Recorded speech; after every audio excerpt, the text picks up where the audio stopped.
incarcerated and people know you're innocent, that tends to empower them. Right. You see what I'm saying? That tends to empower them. If they know you're a dirtbag, then that doesn't empower anyone. So I think that is important because it's actually followed throughout the years that people who end up getting incarcerated, their followers and other believers tend to become more empowered, more bold, especially if they believe that you've been incarcerated inappropriately. Now, sometimes this doesn't always work to the positive because, I don't know, some of y'all might remember, if y'all, around Sister Ursula's age, you probably remember Charles Manson. When Charles Manson was incarcerated, his followers became that much more empowered. They felt like he had done nothing wrong, even though he had cut babies out of pregnant women and so forth. He didn't do that. That was alleged. Allegedly. Someone in his party that did that. Somebody else who did that, yeah. So, they became more empowered. So this thing actually works, but it doesn't always work for the good. Part of the reason why it worked is because, like I said, I think when people feel like you are being unfairly punished, they then cry out the more. And here is a situation where the important thing that I want you to get out of this is that this happened over 2,000 years ago. Okay, and here we are in modern times, and we're seeing some of the exact same things take place. So there's a mindset.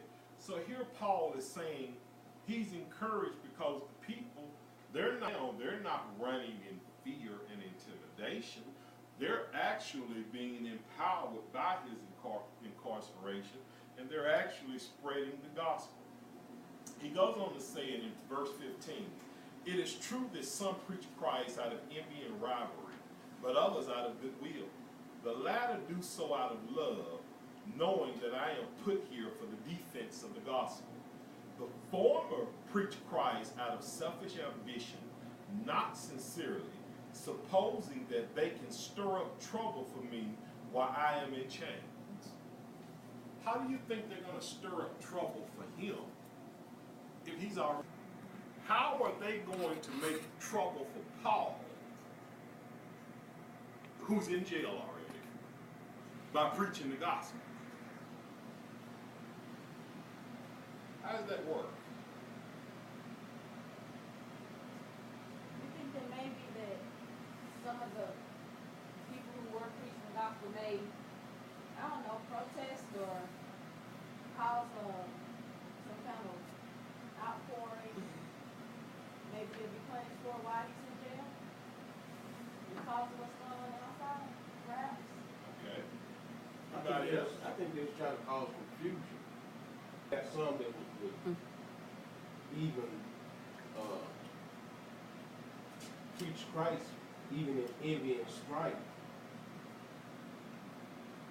They probably was trying to get it for their own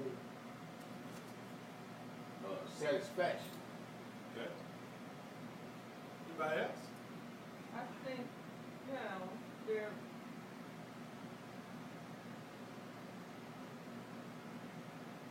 they saw Paul as a strong leader. I mean, he had been out. He started the church in Philippi, and so own influence. And so you can do that one or two ways. You can just go out there and get in the trenches and build your own influence and establish your own credibility, which is how Paul did it.